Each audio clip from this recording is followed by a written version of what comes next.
Live from Columbia, this is WIS News 10 at 10 on Columbia's CW. New tonight, a convicted killer released from prison years before his sentence was up was released after giving authorities information about a dangerous inmate who escaped.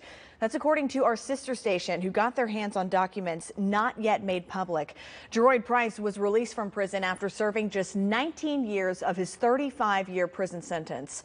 The motion to release Price early is sealed. The Attorney General says this is not proper procedure and is calling on a judge to release those records and take Price back into custody. Price was in prison for murdering a former USC football player. The victim's family says they had no idea their son's killer was no longer behind bars. Ashley Jones has their story tonight. We did have justice. Now I feel like our justice has been ripped. Carl Smalls Jr.'s mother, father, and sister say they lost their trust in the justice system. I have a damn bit of faith in the justice system. That's why I call it not the criminal justice system, it's the criminal assistance system. Doing this whole process, coming up to Columbia, dealing with both of them, Brooks and Price, I've heard time and time again, rights. Their rights. It's their right. They got a right to do this. They got a right to do that. That's craziness. Smalls' family says it's been an ongoing fight to get and keep justice. That's after Price filed for 2 different appeals after his initial sentencing. We were devastated. We just could not understand it. We didn't know what was taking place. The Fifth Circuit Solicitor Byron Gibson said in a statement that due process was not followed in the early release of Jeroid Price. In a statement, Gibson wrote that he was looking to file a motion to reduce Price's sentence for providing, quote, substantial assistance to law enforcement. But when trying to file that motion, Gibson learned that Price had already been released. We get notice the day of, he's free.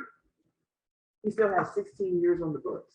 No probation, no no house, ankle monitor, nothing. He is free. It's like they gave him his clothes and said, you're good to go. He also wrote that no formal hearing took place where victims would have their right to voice their concerns.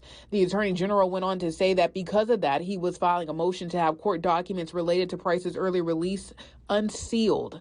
A hearing was set for Thursday evening, but WIS learned that the hearing was canceled after the case was overturned to the Supreme Court. The Supreme Court ordered for those court documents to be unsealed shortly after. Now the Attorney General is calling on the Supreme Court to issue a bench warrant for Price to be arrested again. In a statement released from the Attorney General's office, he said, quote, while we still are unsure about several circumstances surrounding his release, we are certain Judge Manning's order is void.